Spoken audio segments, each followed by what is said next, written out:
स्कूली वाहन किस कदर तेज रफ्तार से सड़कों पर फर्राटा भरते हैं, इससे तो आप भी वाकिफ होंगे ही।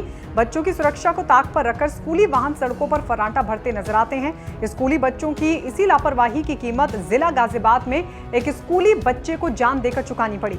मीडिया रिपोर्ट्स के मुताबिक ठसाठस भरी बस में बैठे चौथी के छात्र को उल्टी की फीलिंग हुई। उसने विंडो से सर बाहर निकाला और फिर किसी पोल से उसका सिर ऐसे टकराया कि जान ही चली गई।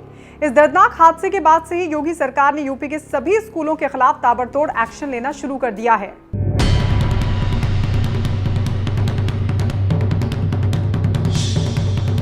गाजियाबाद में छात्र अनुराग की दर्दनाक मौत के बाद योगी सरकार ने स्कूली बसों के खिलाफ ताबड़तोड़ अभियान चलाने का आदेश दिया और योगी के इस आदेश का कानपुर शहर में ऐसा असर दिखा कि एक्शन में आए परिवहन विभाग ने सिर्फ कानपुर शहर में ही 59 स्कूली बसों का चालान काट दिया और 40 बसों का रजिस्ट्रेशन रद्द करने के साथ ही 7 बसों को सीज भी कर दिया गया है। मीडिया रिपोर्ट्स के मुताबिक कानपुर शहर में 626 स्कूली बसें हैं, जिसमें से 447 बसें ही फिट पाई गई हैं।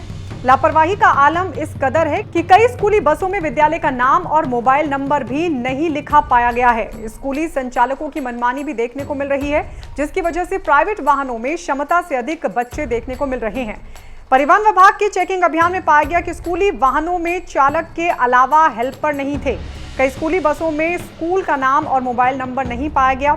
बसों में विंडो पर 5 के बजाय सिर्फ 3 ग्रिल ही पाई गई। स्कूली वाहनों में सफर करने वाले बच्चों के नाम की लिस्ट ही नहीं थी।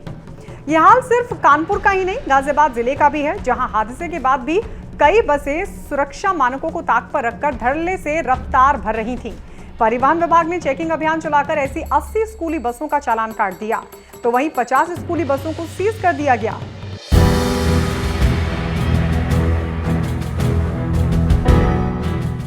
हादसे के बाद योगी सरकार सख्त। गाजियाबाद जिले में हुई स्कूली बच्चे की मौत के तुरंत बाद योगी सरकार ने पूरे यूपी में चल रहे अवैध ऑटो और टैक्सी स्टैंड के खिलाफ कड़ी कार्रवाई करने का आदेश दिया था।